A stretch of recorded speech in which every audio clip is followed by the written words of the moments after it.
Que história é essa que unicórnios existem e que eles estão ameaçados pelo aquecimento global?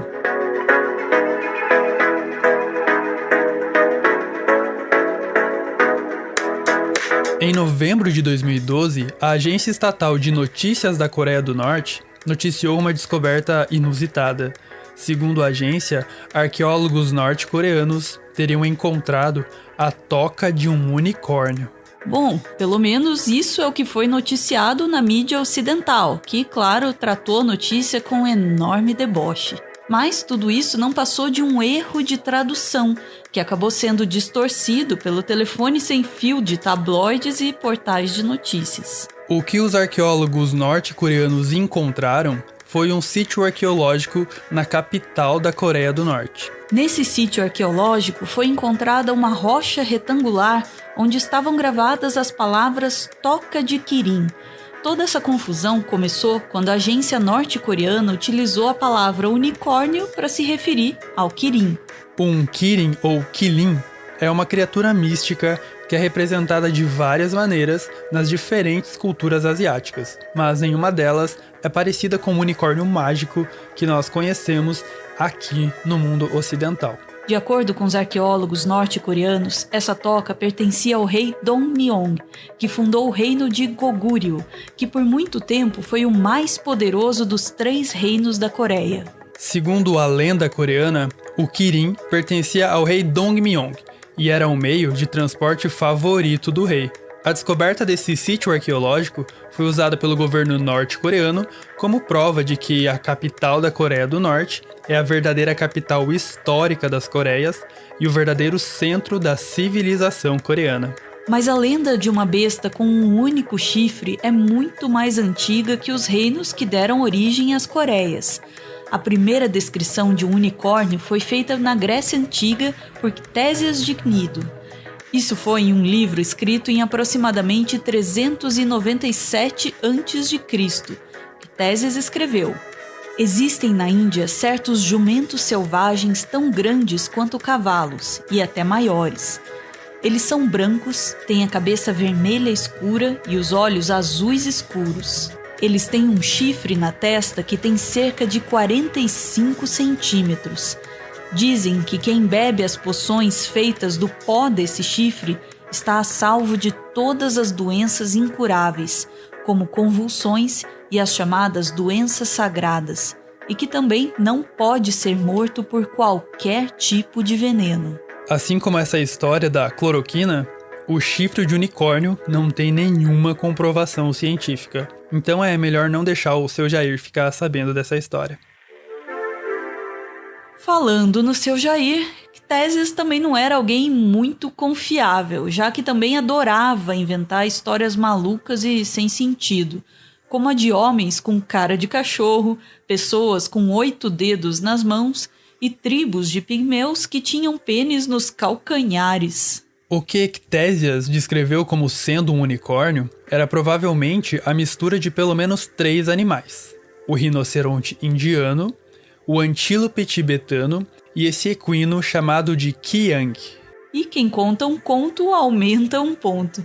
Pela Europa se espalhou a lenda de que a única maneira de capturar um unicórnio era usando uma virgem como isca, já que somente uma virgem seria capaz de se aproximar de um unicórnio. Assim, o unicórnio virou símbolo de castidade. E é por isso que a gente sabe que a mulher dessa pintura, feita no século XVII, representa uma virgem. Não demorou muito para a Igreja Católica dar um símbolo próprio para o unicórnio.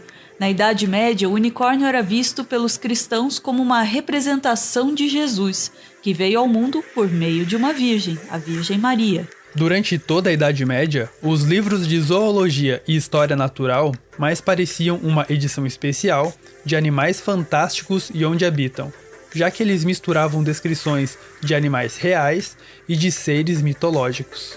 A página do Facebook Nomes Científicos, administrada pelo Dr. Rafael Rigolon, traz vários exemplos de seres mitológicos bizarros que foram descritos em livros de zoologia, como o javali-baleia, o peixe-monge e o peixe-bispo. Nesse livro, escrito no século XVII, são pelo menos 6 páginas dedicadas somente à descrição de unicórnios. Alguns outros livros até traziam não uma, mas várias espécies de equinos com um chifre na cabeça. A Era de Ouro dos unicórnios ocorreu durante os séculos XIV, XV e XVI, quando os europeus descobriram provas materiais da existência desses seres mitológicos. Embora nunca ninguém tivesse visto um unicórnio, a prova era essa daí: chifres de unicórnios, que eram facilmente encontradas no Ártico. Várias personalidades da realeza europeia colecionavam esses tais chifres de unicórnio, acreditando naquela história de que eles traziam sorte e até que tinham propriedades medicinais. O rei Cristiano V da Dinamarca chegou a construir um trono feito só de chifres de unicórnios. A rainha Elizabeth I ficou tão encantada quando viu essa estrutura que pagou 10.000 libras por um único chifre de unicórnio. Corrigido pela inflação, esse valor equivale a quase 4 milhões de libras atualmente. Naquela época, a rainha Elizabeth podia comprar um outro castelo com esse dinheiro todo, mas resolveu investir em um totalmente inútil chifre de unicórnio. Eu não tenho mais idade para me surpreender com a estupidez humana. Foi só em 1638 que um zoólogo dinamarquês descobriu quem era o verdadeiro dono dessa estrutura. O tal chifre de unicórnio, na verdade, pertence ao narval, um cetáceo que vive nas frias águas do Ártico. Durante o verão, os narvais gostam de ficar boiando imóveis na superfície da água, parecendo uma baleia morta. E foi assim que surgiu o nome do narval, que vem do norueguês antigo e significa, literalmente, cadáver de baleia. Apesar desse nome, os narvais não fazem parte do grupo dos misticetos, que inclui cetáceos como a baleia azul, a baleia jubarte e a baleia franca. E apesar de possuírem dentes, os narvais também não fazem parte do mesmo grupo dos golfinhos. Na verdade, os narvais são evolutivamente próximos das belugas. As belugas se destacaram na mídia internacional no ano passado, quando uma possível beluga espiã treinada pelo exército russo foi achada na Noruega. Mas narvais e belugas não são próximos apenas evolutivamente. Eles também parecem ser muito próximos socialmente. Durante 3 anos seguidos, um jovem narval foi visto brincando com um grupo de jovens belugas. A proximidade entre narvais e belugas é tão grande que essa relação evolutiva e social pode às vezes se transformar em uma relação sexual. Em 1990, foi encontrado na Groenlândia um crânio de um animal que parecia uma mistura de narval com beluga. Em 2018, foi feito um teste de DNA que confirmou a existência dessa estranha história de amor. O crânio pertencia a um macho híbrido, resultado da relação entre um macho de beluga e uma fêmea de narval. Resta agora encontrar um nome para esse chip. #Narluga ou #Beoval. Mas a gente ainda não contou a coisa mais bizarra e fantástica desse bicho. Tá vendo esse chifre aí? Bom, na verdade isso não é um chifre. Isso é um dos dentes do narval, mais especificamente o canino.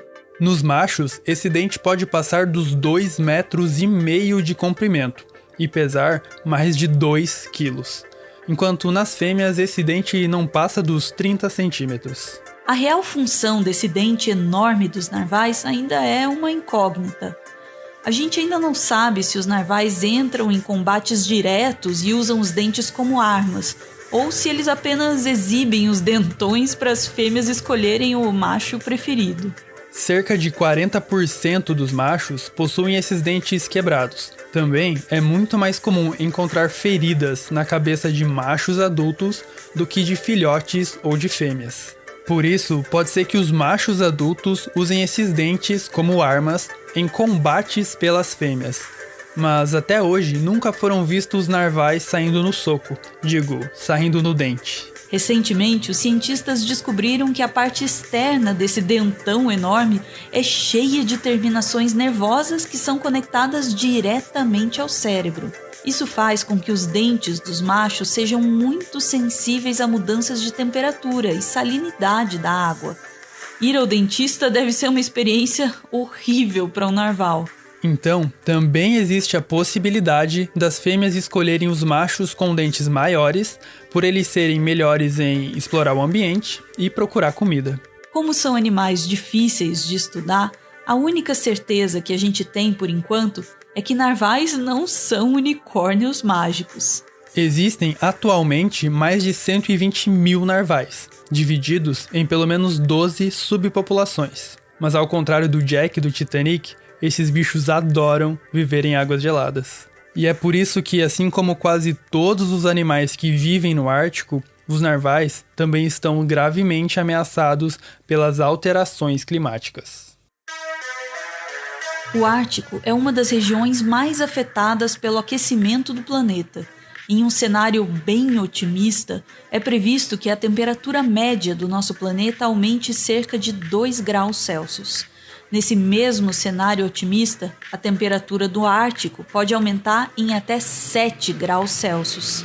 Dos 11 mamíferos que vivem no Ártico, os narvais são considerados os mais ameaçados pelo aquecimento global, mais até que os ursos polares, que viraram símbolo da luta de ONGs contra as alterações climáticas. Isso porque o derretimento do gelo causado pelo aquecimento do planeta abre novas rotas de navegação no Ártico, atraindo embarcações turísticas de carga e navios petroleiros. A expectativa é que o tráfego de embarcações no Ártico quadruplique até 2025.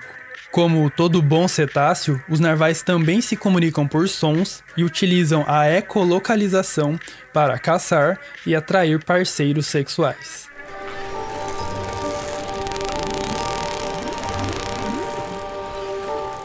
O aumento de navegações deve bagunçar todo esse sistema complexo que demorou bilhões de anos para surgir na natureza. Além disso, os narvais ficam muito irritados e assustados com o barulho de embarcações. Um estudo publicado na Science mostrou que os narvais respondem ao estresse como uma das respostas de medo mais extremas já registradas. Eles ficam quase à beira de um ataque cardíaco. Esse aumento na frequência cardíaca em resposta ao estresse pode causar sérios danos à saúde dos narvais. E nem adianta pedir para o narval ficar calmo e não se estressar. Se a gente já fica irritado quando a gente está tentando gravar e passa uma moto ou caminhão barulhento na rua, imagina o pobre narval tendo que ouvir dezenas de navios invadindo a casa dele.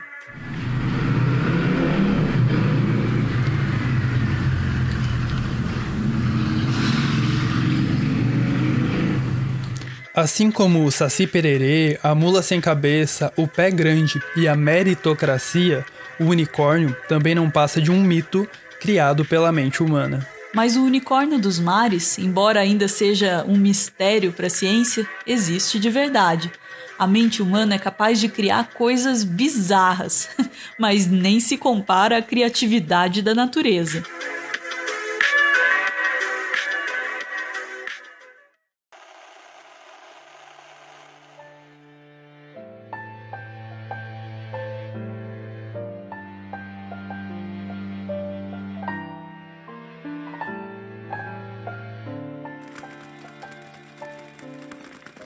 Muito obrigado por ver esse vídeo até o final. O Meteoro é mantido graças a uma campanha de financiamento coletivo. Quem participa aparece aqui no finalzinho para receber o nosso agradecimento. Hoje a gente vê aí o Lucas e a Jéssica. É para Jéssica que o Lucas dedica a mensagem que segue. Obrigado por estar ao meu lado todos os dias, por ser essa mulher forte e maravilhosa que inspira a minha vida. Você é luz para mim desde o dia que te conheci. Brilho infinito que só vejo em ti. Te amo pra sempre, eternamente. Beijo, gente. Valeu!